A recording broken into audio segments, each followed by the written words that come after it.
What's going on, guys? And today we're going to be showing you the best 4-3-2-1 tactics in FC24.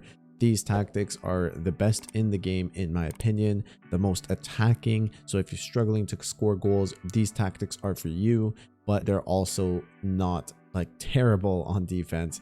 They're also going to be a little bit defensive so that you don't get counterattacked. So it has everything very, very balanced, but most importantly, it's very, very attacking. So if you're struggling to score goals, these tactics are for you. Now, to start off, it's going to be 4-3-2-1. Like I said at the beginning, it's going to be 35 width, 64 depth. I like high depth, right? Because I like being very, very aggressive. I like to win the ball back quickly, but without pushing players out of position, right? If you're pushing players out of position, that's probably the cause of most of the goals you concede. But I really like to have, you know, not a big gap between my defenders and my attackers. That is very, very important to me, which is why I like the 64 depth. Now, for offense, it's balanced. Direct passing, again, like I said, direct passing is the best thing. You need to have direct passing no matter what formation you play. And your width is going to be 32. This formation is already pretty congested in the middle, but I like to have it nice and close and congested in the middle so that we can, you know, pass around the midfielders and the defenders.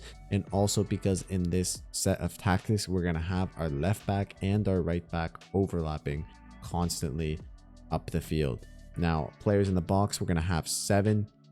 The reason we're going to have 7 is because, like I said, I like to be very attacking. I like to score a lot of goals. So we're going to try to get up with as many players as we can without leaving us too exposed in the back.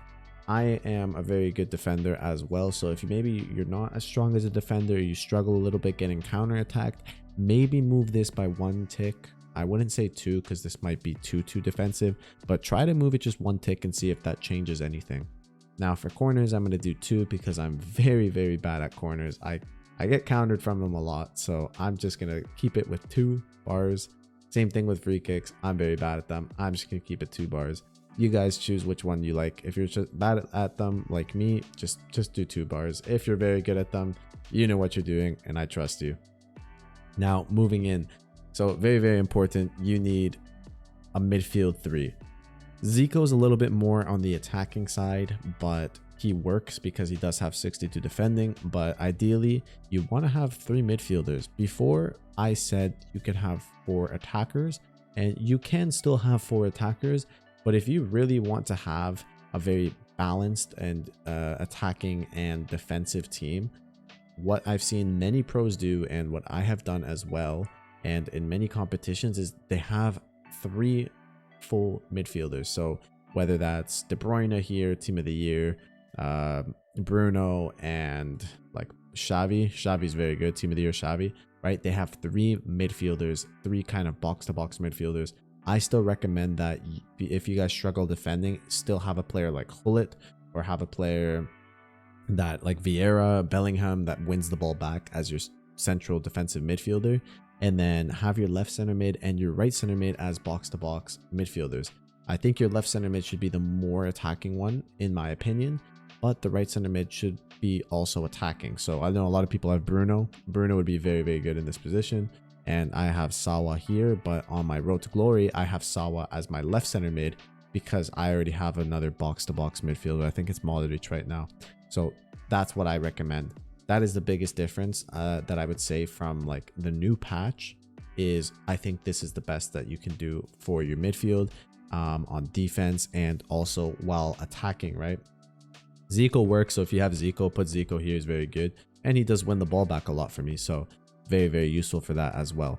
Also, the reason why you want to have 2 midfielders is if you have 2 box-to-box midfielders as your left and right center mid, if your fullbacks go up the field, your left center mid and your right center mid will help track back. So if they help track back, you know, you won't get counterattacked as much and you kind of have more defensive options, right? But you can still afford to have both your left back and your right back going up and down the field constantly throughout the entire game. So I recommend you bring a left back and a right back as super subs as well, because by the 65th, 70th minute, they get very, very tired and you kind of want to have those fresh legs for the rest of the match.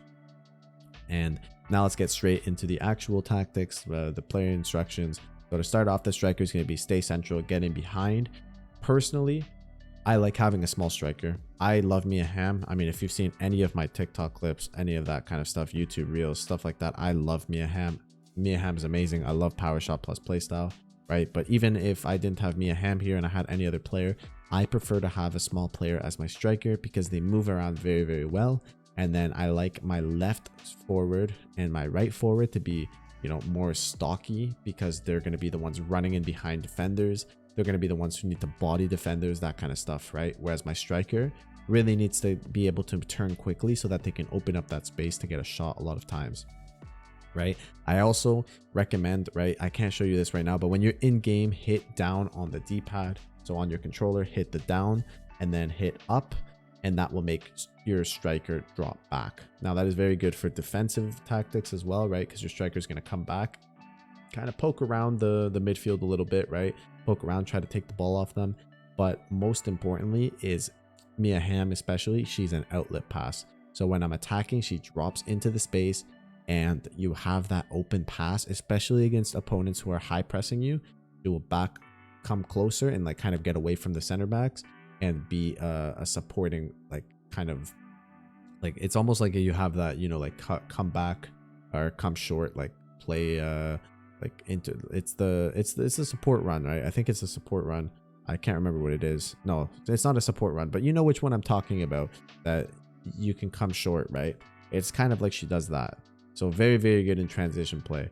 Now for your left forward, it's going to be stay central, right? Not getting behind, but this one stay central, getting behind. This one's just going to be stay central. Now for the right forward, it's going to be come back on defense, right? This is going to stay the same as my other tactics. And then here, it's going to be everything balanced and cover center for your box to box. This is your more defensive box to box, by the way, not the more attacking one. And for your defensive mid, it's going to be stay back, cover center, right? Same thing as this one, except the only difference is this one's balanced. Now for your left center mid, the reason this one's more attacking is because it's going to be balanced everything. So it's still going to be cover wing, but it's going to be balanced everything. So he'll still help on defense, but he's also much more attacking, which is why I put Zico and I did Zico SBC to play in this position. Sawa's very, very good in this position as well, by the way. So if you have Sawa, you can use her there as well. So this is your more attacking midfielder. Putellas is very, very good there as well. Now, fullbacks.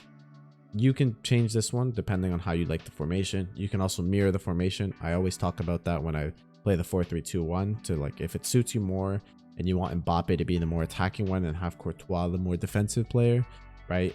You can switch it and make Courtois the comeback on defense and then make this one the stay central attacker and then like regular defensive support. But you have to change absolutely everything, right? Just like a mirror. But I prefer to have, because Davies is already very, very attacking, I like to have balanced everything on Davies. And then I'm going to have Laudrup as join the attack and overlap.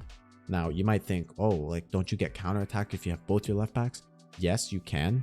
But the thing is, if you're going to play these tactics, you cannot lose the ball with your left back or your right back, right? Very, very important. Also, don't lose the ball in transition play, so be very careful. But if you're controlling the game, your left back and right back are going to be open a lot of the times. Also, when you switch to play, your left back and right back are going to be very high up the field, and you'll catch their left back and their right back on 2v1 situations. So that's what makes this formation very, very good, and these tactics very, very good as well. So you can always kind of catch them on a counter attack like that. Another thing as well is because you have the right center mid and you have the left center mid coming back on defense as well and helping, now that you have 3 defensive center mids and not just an attacker as the left center mid, it helps cover Davies if he goes too far up.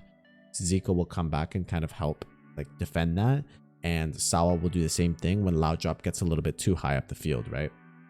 And Hullit's always staying back, so Hullit will always be there to help. So you always have at least 3 people back, and then you have either if your left back's not there, then your left center mid will, and if your right back's not there, your right center mid will. So that's how you prevent getting counterattacked in this formation, but also have it very, very attacking by having your left back and your right back go up the field. I prefer having also the right side as join the attack overlap, because I noticed that I'm someone who attacks a lot better on the right side compared to the left side. So it's just playing to my strengths. So that's, like I said, if you play maybe better on the left side, mirror these tactics, right? Copy them, but except to mirror them so that it's on the left side that is join the attack and overlap. But also one thing I would recommend is, because these are such attacking tactics, they are very, very good. If you take maybe a big lead and you want to close out the game, or it's towards the end of the game, I do this as well, right? It's the 75th minute or something, and I'm up by 1 goal, or I'm up by 2 goals, and it's a difficult game. Switch it, right? Normally what I do is, if you're going to play defensive, what I do is stay back while attacking, right? Take off overlap on loud drop, and then Davies, or whoever my left back is, I just do balanced and overlap. This is very, very good. And this formation, the tactics complement it very well when you have only the left side on balanced and overlap, and then you have the other one on stay back. I also do this because I have Carlos Alberto as a super sub for right back, so he's a lot more defensive in comparison to my left back being Zambrota, who can also go up the field after the 75th minute when I'm subbing them, because they do get tired. So that's why I do this, but I very much recommend having this on a separate tab of tactics, just to make sure that you can close out the game, because like I said, my tactics are very, very attacking. They'll help you score a lot of goals, but if you're already winning and you need to close the game out and get a result, don't push too many players forward and just get that result, because that win could be the difference maker for you to get a higher rank, or maybe your rank 1, whatever rank it is. But anyways, guys, that's going to be it for the video. I hope you enjoyed it. I hope these tactics work for you. Let me know if you need any help or any questions for players. Comment it down below. Or if you want me to do a different formation and you're tired of the 4-3-2-1, let me know which one. I'll get 20-0 with it, and I'll post the tactics I use for it. But anyways, guys, take care, and I'll see you in the next video. Peace.